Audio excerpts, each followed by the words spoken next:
Yars Revenge, wow, this is an absolute classic.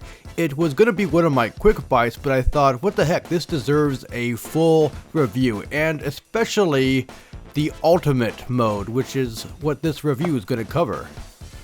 Well, let's crack open this box and see what's inside here first before we put it in.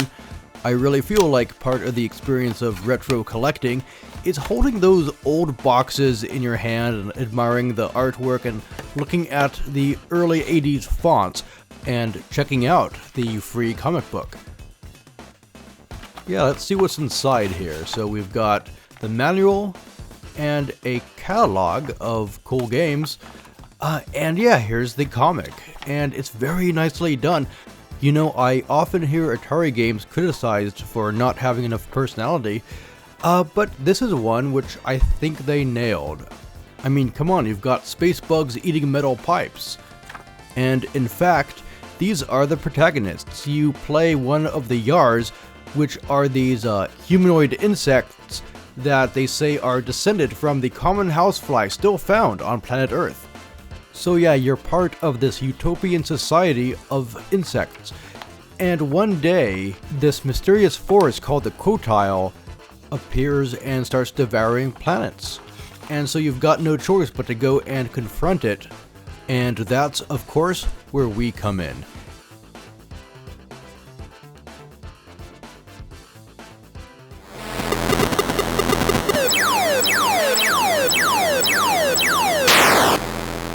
Much has already been said about Yars Revenge, one of the biggest hits on the Atari system, which all by itself is already kind of fascinating because the game is so amazingly abstract. But not much has been said about the excellent Ultimate Yars mode, so that's what I'm going to be talking about on this review.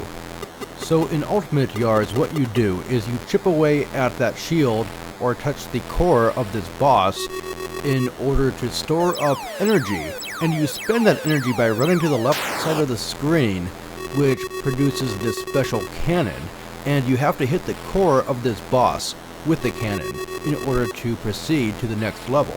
But you have to be careful because you can be hit with that same cannon shot, so before you fire the thing, you have to get some distance between you and that cannon. In the normal game, the cannon appears as soon as you touch that center of the boss, and since the cannon always appears on the left-hand side of the screen, it means you're not really in as much danger. Speaking of danger, sometimes the core turns into a swirl and shoots out at you, so you gotta be on your toes. You can tell when it's gonna shoot out because it changes colors, so you know, watch the pattern. There is also a cursor thing that follows you and hones in on you, and it gets very fast in the later levels. Fortunately, it can't hurt you if you are in the neutral zone in the middle of the screen, but other things can.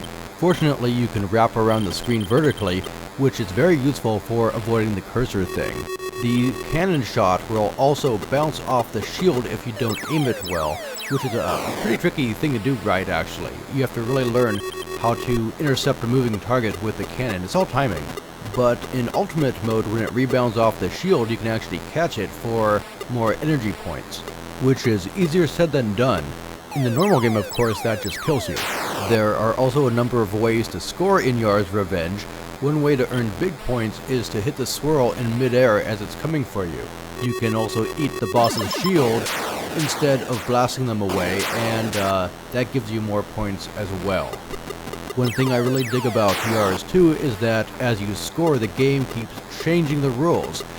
At 70,000 points, the swirl triples in frequency and sometimes fires instantly. At 150,000, the swirl doesn't fire as fast, but it'll start curving at you, which is pretty hard to avoid. If you ever make it to 230,000, which I'm a long way from, I can barely make it past 70,000. But yeah, if you ever make it that far, basically all hell breaks loose.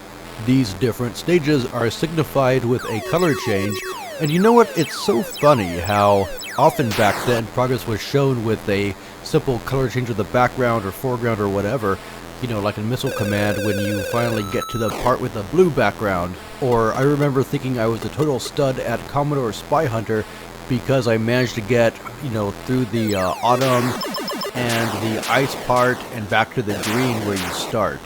One great thing about Yars Revenge is that there's a lot going on in your head when you're playing it. You know, the whole time you're thinking, you know, do you blast the shield or do you nibble?